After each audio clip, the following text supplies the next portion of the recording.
Put your whiteboards flat in front of you. 869. Now let's That means on the carpet or the table.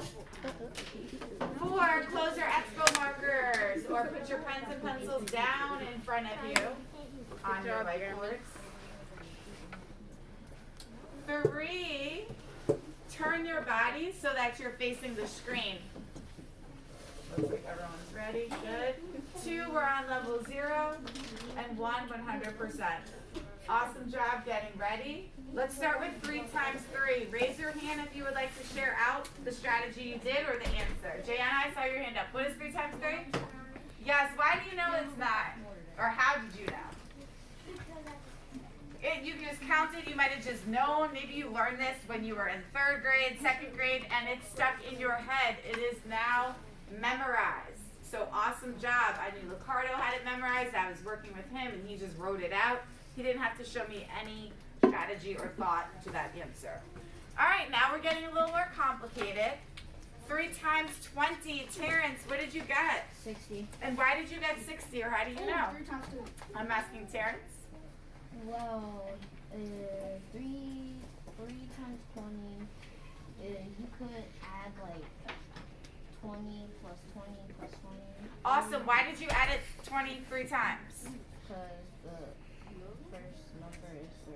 Because then first factor is 3, exactly. All right, that was one strategy, adding 23 times. What's another strategy? Ricardo, your eyes are on the screen. Go ahead, Jad. I actually have the answers for the next 3 questions. So we're still on 3 times 20. Okay, I'll come back to you then. I want another strategy. Okay, I'll come back for the next one. Marley, what's the strategy that you used to solve that mentally? I did 3 times 2 and then added the 0. Okay, so 3 times 2 equals 66. 6. And then why did you add the 0? Because it's not. Marley's speaking. That was only number black and I know the 3 times 10. Because, and really the 20 represents what place value? I know. The 10. So you're multiplying that by 10. So if you just left it as 3 times 2, you completely skipped out on actually knowing that was 20 or 10 times. So that's correct. 3 times 20 is 60. What about 3 times 600? Oh, Ricardo, go ahead. 1,800. How did you get 1,800? Did you use a Times certain the- strategy? Yeah. What strategy? Times the 1 2 times. You times it 3 times. times what 3 times? The 8, Look carefully. the You 0, the 1, No, let's not guess. Come back. 3 times 600. 600. So you said you times something by 3. What number did you times by 3 to get to the 18? The 6. The 6. You know, 3 times 18, or sorry, 3 times 6 is 18. How did you end up with 1,800 then? Because the 1. Because 3 times 6. You're on the right track. 3 times 6 is 18. Then where did the extra 2 zeros come from?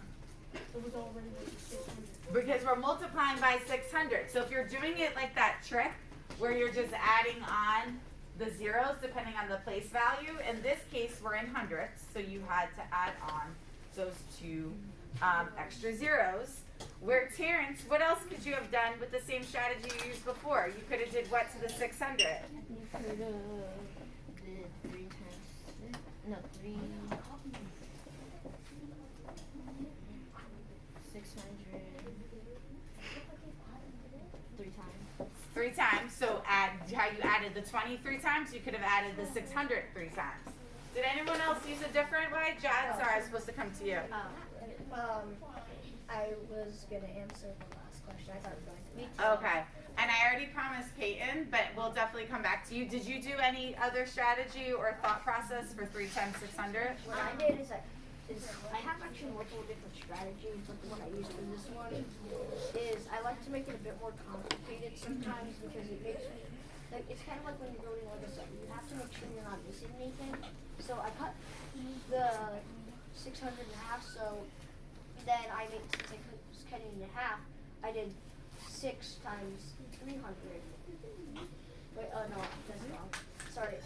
I was just trying to use a random strategy that So So you're it's a just little really- complicating things, but that still would have worked because yeah, it's you had 1,800. you made three mm-hmm. 600. 600. You just Yeah. knew you had to. You doubled. You cut them in half, but you knew that you had to increase the 3 to a 6 when you had 6 times 300. That would have worked too. All right. Last problem. 3 times 623. I'm gonna start with Peyton's group or Ava, just because I was over there and they were walking through the process, which a lot of you were close, but you didn't completely finish. So to describe what you used to get to your final answer. What was your thought process? So I did 6 times 3, which equals 18, and then I did 23 times 3, which is 59. So we put them all together and that. So you kind of used like a decomposing strategy where you thought, okay, you already knew from the previous problem that 3 times 600 was 1,800, and then you still had to multiply the 3 times the 23, and you took that partial product and added it to what? The 1,800. The 1,800. I saw Jad agreeing. Did anyone else solve it similar or still got the same answer, maybe a different way? Go ahead. Did they do the breaking part thing? But because if they did, I have another one. Like, did they Hold on, Charlie.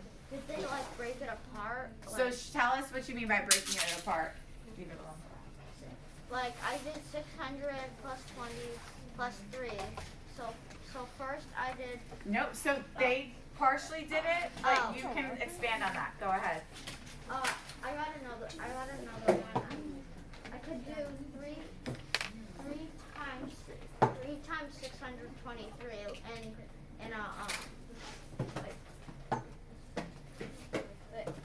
So go back to what you were saying before. You said 3 times 600. Okay. Then 3 times 20. Then 3 times. And what would you do with all of those partial products? After you would multiply them, you would add them. You add them together. Perfect. That would have been another strategy, and you would have gotten the same answer of 1,869. Charlie, what was your strategy? Okay, well, what I did actually, I didn't really have to multiply the whole multiple because these answers, they all add up to a fixed. Uh-huh. All I had to do was take the answers from these ones Ah, okay. and add them to get Ooh. Charlie cracked the code, and I see Sadie's in agreement. So let's repeat in case you didn't hear. 3 times 3 is 9. And notice how Rivera, when he was doing the partial products, he said 3 times 3 equals 9. So we already hit that. 3 times 20 is 60, which Ricardo gave us that answer. Then 3 times the 600, which you would have done here anyway, is 1,800. Add them up together, and you get your final answer. That's okay. I honestly didn't see that at first until I was actually writing out my notes, and I was like, oh, we're building on the partial products. And that's going to help us today when we get to the standard algorithm, because this is a great strategy. Partial products works, but for some, it just, you can get to the answer quicker. So we're going to continue practicing another, you can go to your normal seat, that's fine. We'll use another strategy for efficiency, meaning can we find